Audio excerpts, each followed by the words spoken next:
Ben sırayla çağırıyorum. Buraya öğrencilerimiz çıkıyor, gözetmenimiz götürüyor. Okulumuzun arka tarafı da çok güzel. Oralarda vakit geçirebilirsiniz, tamam mı?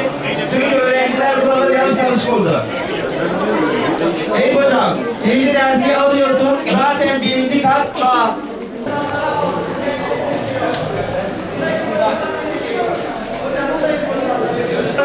Güzeli hocam. Evet, ikiler geldi mi? Evet, güzeli hocam, ikilere götür.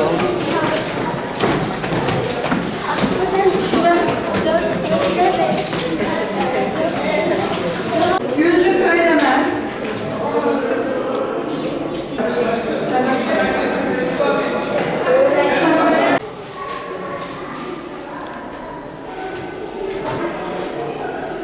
Kızım, numaran kaç, sıra numara? Çocuklar hepiniz okulumuza hoş geldiniz. Hoş bulduk. Öncelikle bir cevap kağıdınızın adınıza ait olduğunu tekrar kontrol etmenizi istiyorum sizden. Herkes kontrolünü yapsın.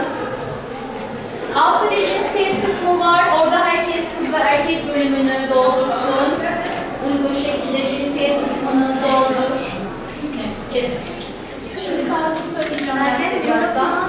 Birazdan söyleyeceğim numarasını size. Şimdi çocuklar sınavda 15 Türkçe, 15 matematik, 10 fen bilimleri, 10 sosyal bilgiler ve 10 da din kültürü sorusu var.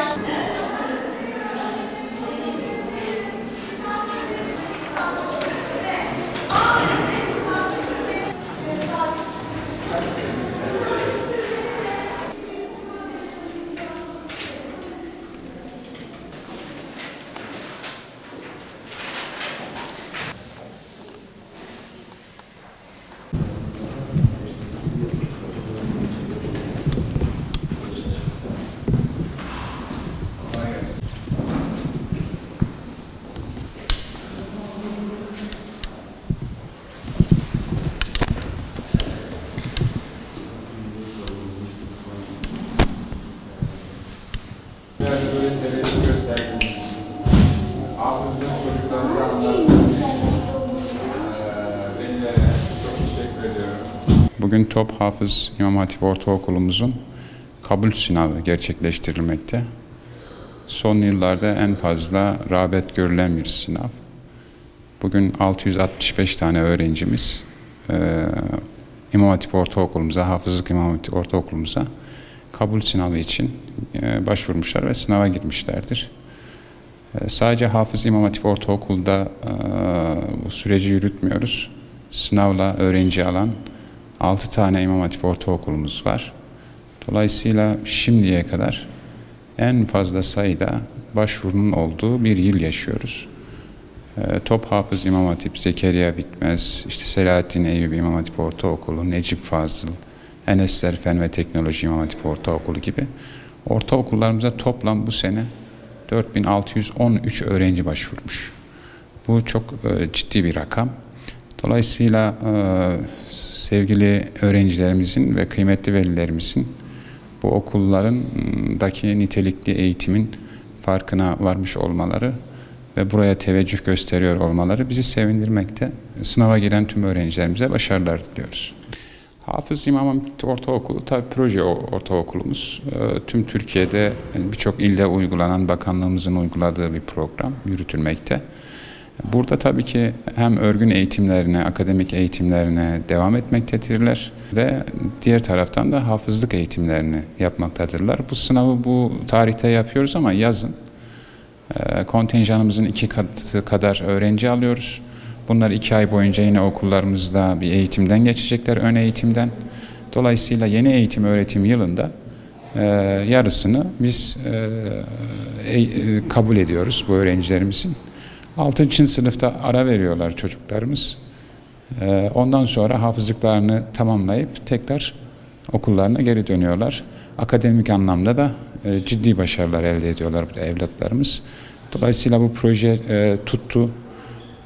Velilerimiz bunun farkında ve hafız olmak için ama diğer taraftan da akademik başarıyı elde etmek için 665 tane öğrencimizin rağbet etmiş olması gerçekten sevindirici. Top Hafız İmam Hatip Ortaokulumuzun dışında hafızlık eğitimi veren bir Battalgazi ilçemizde de Necip Fazıl Kısakürek Hafız İmam Hatip Ortaokulumuz mevcut. Orada da bugün sınavı yapmaktayız. Orada da 1100 civarında öğrencimiz sınava başvurmuş. Orada da çok yoğun bir talep var. Dolayısıyla sadece hafızlık için iki okulumuza başvuran öğrenci sayımız 1700 civarında.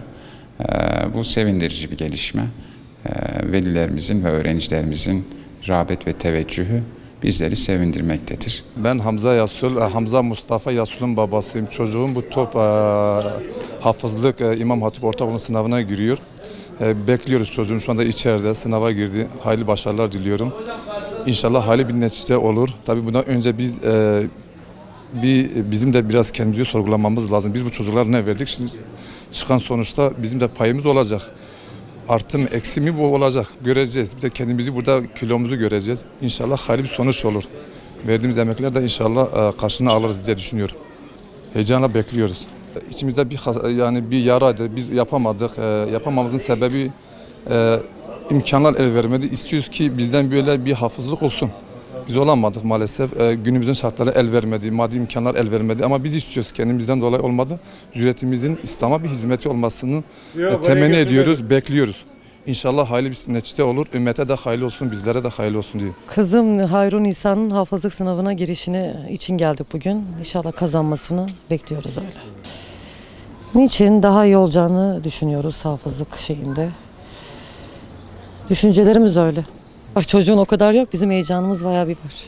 Dua ediyoruz, bekliyoruz buralar, bakalım. Oğlum Muhammed Yasir hafızlık sınavına girdi. İnşallah başarılı olur. Bakalım. Hayırlısı olsun. Hafızlığı seçmenizin sebebi? Kendisi istiyor. Kendisi öyle bir ideal koydu kendine. Bakalım, inşallah biz de arkasında duruyoruz yani. Heyecan var mı? Ben de artık öğretmen olduğum için yıllardır çok yok ama onda da yok yani, iyi çünkü başarılı bir çocuk. İnşallah sonuç güzel olur. Hayırlısı olsun bakalım. Kızımın ismi Tuğba Nur Acar. Burada hafızlık kabul sınavına girecek inşallah. Giriyor şu an yani. Allah nasip kısmet ederse hafız olmasını ileride istiyoruz. En büyük hayalimiz zaten onu hafız yetiştirebilmek. Yani bu dualarımız o yönde. Buradaki bütün arkadaşlarımızın da çocukları zaten o yönde inşallah sınava giriyorlar. Hepsine başarılar diliyorum. Allah nasip kısmet ederse güzel günler inşallah onların olsun. Çocuklar sınavda biz de heyecanla bekliyoruz. Dua ediyoruz inşallah kazanacaklar Allah'ın izniyle. İnşallah yani bu ülkemizi güzel hafızlar, böyle güzel dinine, imanına bağlı evlatlar yetiştirerek geliştireceğiz Allah'ın izniyle.